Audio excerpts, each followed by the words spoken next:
sebagaimana kita ketahui bersama, utamanya kepada teman-teman instansi terkait, bahwa di Kabupaten Mamasa ini, di Sulawesi Barat, Mamasa lah yang terlalu banyak sekolahnya, baik dari tingkat PAUD, SD, SMP, bahkan SMK yang terbanyak di Sulawesi Barat. Jadi program kami sudah jadi terbuknya, dan kami sudah komitmen dengan Pak Bupati baru bahwa tahun ini kita sudah mulai lakukan meja sekolah, penggabungan sekolah, bukan penggabungan tetapi digabung menjadi kelas jauh seperti yang biasa dilaksanakan yang lalu-lalu. Kenapa dilakukan ini? Karena Mamasa ini mungkin 1-2 tahun ini pemulihan defisit. Salah satu cara itu kita gabung sekolah. Jadi misalnya antara sekolah A dan sekolah B kita gabung siswanya, datanya satu yang manajer, satu kepala sekolah, sehingga siswanya itu bisa memenuhi standar nasional sekarang minimal 60, sehingga syarat dana alokasi khusus atau DAK bisa membantu sekolah itu. Penanganan komitmen bersama pelaksanaan sistem penerimaan murid baru yang objektif, transparan, akuntabel, tanpa diskriminasi, dan juga berkeadilan. Harapannya semua unsur yang terlibat itu bisa mendukung pelaksanaan SUMB ini, sehingga semua anak usia sekolah bisa mengakses layanan pendidikan yang berkualitas secara merata. Seperti itu. Saya Istilah Silahayu dari Balai Penjaminan Mutu Pendidikan Provinsi Sulawesi Barat, di mana kami dulu lebih dikenal dengan LPMP. Di sini kami izin menyampaikan sedikit terkait seperti apa kebijakan mengenai sistem penerimaan murid baru di tahun ajaran 2025-2026. Bapak Ibu, mungkin setiap tahun kita disuguhi berita-berita di TV, di media-media yang lain terkait dengan kasus-kasus yang terjadi terkait dengan penerimaan murid baru. Ada saja kasusnya tiap tahun. Walaupun Kementerian Pendidikan terus juga berupaya menyempurnakan kebijakan terkait penerimaan murid baru ini, tetapi tiap tahun ada saja masalahnya. Ada orang tua yang tarik meter dari sekolah, dari rumah ke sekolahnya untuk membuktikan bahwa anaknya ini lebih dekat ke sekolah daripada temannya yang lain. Ada juga tendensi yang mengatakan bahwa selama ini domisili itu mengalahkan prestasi. Walaupun anak kita berprestasi tapi kita jauh dari domisili sekolah dalam tanda kutip favorit, maka kita tidak berhak masuk ke sekolah tersebut. Nah, ini terus dianalisis oleh Kementerian Pendidikan dan terus disempurnakan sehingga muncullah permen baru terkait dengan sistem penerimaan murid baru.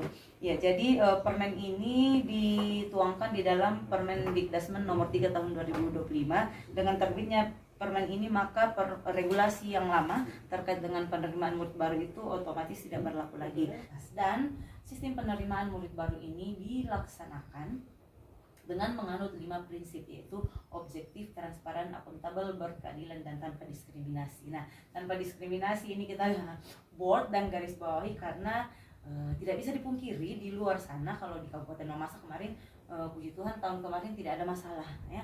Tetapi di daerah-daerah lain banyak oknum-oknum menggunakan powernya untuk melakukan tekanan ataupun menggunakan powernya untuk menekan satuan pendidikan agar anaknya bisa diterima di satuan pendidikan yang tanda kutip favorit, walaupun sebenarnya tidak sesuai dengan aturan yang berlaku. Di tahun 2025 ini itu bertransformasi menjadi sistem penerimaan murid baru. Ada beberapa perbedaan. Yang pertama, untuk jalur domisili. Nah, di tahun kemarin, tahun sebelumnya itu kita kenal dengan istilah zonasi. Perbedaan antara domisili dan zonasi adalah kalau zonasi itu lebih ke wilayah, jangkauan wilayah penerimaannya itu agak sempit. Ya, lebih kebanyakan daerah menggunakan radius sebagai syarat siswa mendaftar. Nah, kalau domisili itu wilayahnya lebih diperluas, bisa bahkan untuk SMA itu dengan mempertimbangkan keadaan jumlah satuan pendidikan di wilayah itu, maka bisa cakupannya 1 kabupaten. Jadi domisili itu areanya lebih luas lagi, bisa berdasarkan wilayah administratif. Tapi kalau Mamasa sebenarnya tidak ada masalah karena tahun kemarin juga zonasinya sudah menggunakan metode pendekatan wilayah administratif. Biar datanya lebih akurat, maka kita membutuhkan data dari Dinas Kependudukan dan Catatan Sipil. Makanya kami juga mengundang teman-teman dari Dukcapil untuk hadir pada kegiatan. Lalu kedua, jalur afirmasi. Jalur afirmasi ini diperuntukkan untuk calon murid yang berasal dari keluarga ekonomi tidak mampu dan penyandang disabilitas. Makanya kami mengundang teman-teman dari Dinas Sosial, karena data terkait dengan anak yang berasal dari keluarga ekonomi tidak mampu dan penyandang disabilitas itu pastinya datanya lebih akurat kalau dari dinas terkait, yaitu Dinas Sosial. Lalu ada jalur prestasi. Nah, jalur prestasi ini diperuntukkan untuk calon murid yang memiliki prestasi baik di bidang akademik maupun non akademik. Tetapi Bapak Ibu, jalur prestasi ini hanya berlaku untuk jenjang SMP dan SMA. Untuk SD tidak ada jalur prestasi. Kenapa? Karena untuk SD syarat penerimaannya hanya usianya. Tidak ada tes apapun untuk anak-anak masuk ke jenjang SD. Tidak ada tes apapun.